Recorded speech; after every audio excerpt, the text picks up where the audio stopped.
Lieutenant Colonel Daniel Davis, he serves as a senior fellow for defense priorities. He was deployed into combat zones 4 times in his career.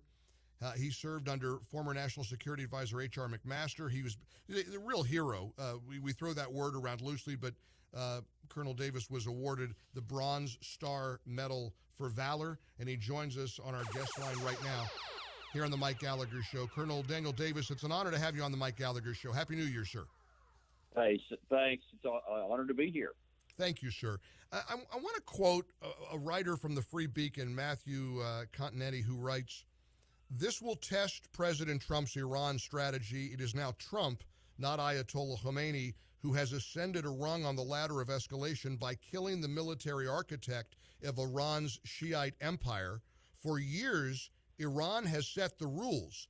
It was Iran that picked the time and place of confrontation, no more." Is that a fair assessment? And is that a positive development in terms of our relationship, not only with Iran, but with worldwide terrorism? Well, it's probably an accurate statement insofar as it goes, assessing, who's actually the initiator right now. But I do have some concerns about how this is going to play out. Many of the issues you just mentioned there about, well, what next? And what are we going to do if they do indeed retaliate?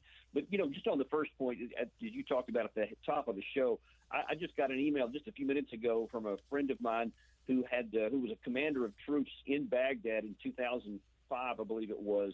And, and he said, man, nobody's going to shed any tears over Soleimani being killed because some of my troopers were killed because of the EFPs that he had helped move in there. So that guy's got a lot of American blood on his hands. And if anything, you can ask, why did we wait this long to bring justice back to what he had done to our troops? But Right. The timing is something that does concern me, I got to say.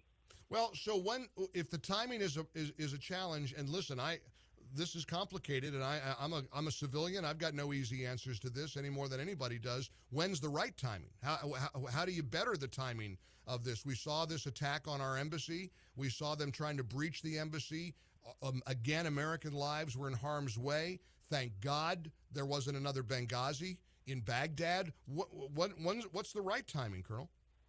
Yeah, well, this is what I've been talking about for literally months, actually more than a year for now, that we need to withdraw our combat troops out of both Syria and Iraq because they are not there to defend our interests. They're not there to make us any safer. All they do is serve as strategic risk by putting a target on their back.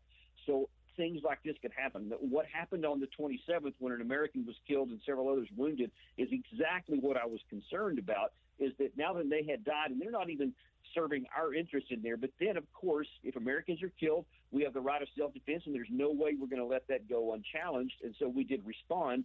That then provoked the Popular Mobilization Unit people and supporters to storm our embassy gates, and now this thing continues on. Now then we've taken out Soleimani, and then the real question is what's going to happen next. And so far, at least of the threats that are coming from a number of different quarters over there, not the least of which is Iraqi government figures, this could get a lot worse, and it could end up resulting in even more Americans getting killed. The way we should have done it, in my view, is we should have withdrawn all of our troops and then taken out Soleimani so the risk to Americans was less. But the problem, it seems to me, and again, I say this, you have to know how much I want you to know how much I respect you and respect your opinion. So I'm saying this very deferentially. But when I hear we should withdraw our troops from Iraq, which is the demand of the terrorists, I mean, the old cliche about never negotiating with terrorists and never letting them have the final say. Don't we then give in to exactly what the terrorists are demanding, and don't we embolden them to continue to harm Americans, not only in other parts of the world, but even here in the United States? If it happens to turn out that they say, hey, we want what you want, and certainly we don't want to do anything that they prefer, and definitely don't want to do it at their insistence or their demands. But when something is in our interest, that should trump everything. And after Trump's mission was militarily accomplished by driving ISIS out of both Raqqa and in Mosul, in both Syria and Iraq, that marked the end of the military phase and should have marked the end of our troops. And we should have withdrawn when Trump first said he wanted to do that in March of 2018. Then a lot of this, if not all of it, could have been avoided.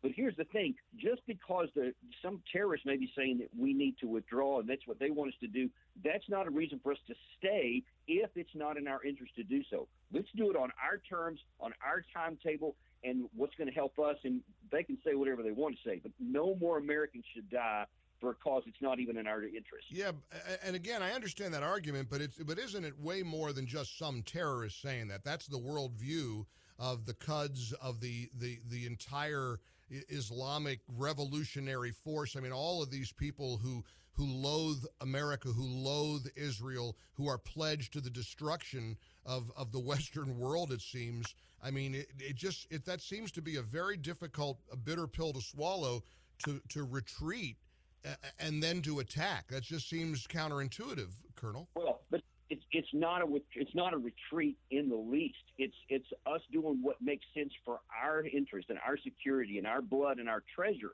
Mm-hmm. Because seriously, if there is no threat to our security, why would we want to risk American blood just because someone else doesn't want us to leave? We have enough security and forces in the region that we can reach out and touch anyone at any time there's a direct threat to America, no matter what these guys say. But consider this also. This is critical here. Absent our presence there was already a months-long protest going on in Iraq against Iranian influence in Iraq. There are protests going on inside of Iran against the regime there. When we have attacks like this, we actually solidify all those people against us. Absent our presence there, now that both Iraq and Iranian regimes have to deal with the dissent in their own country against the very people we're against.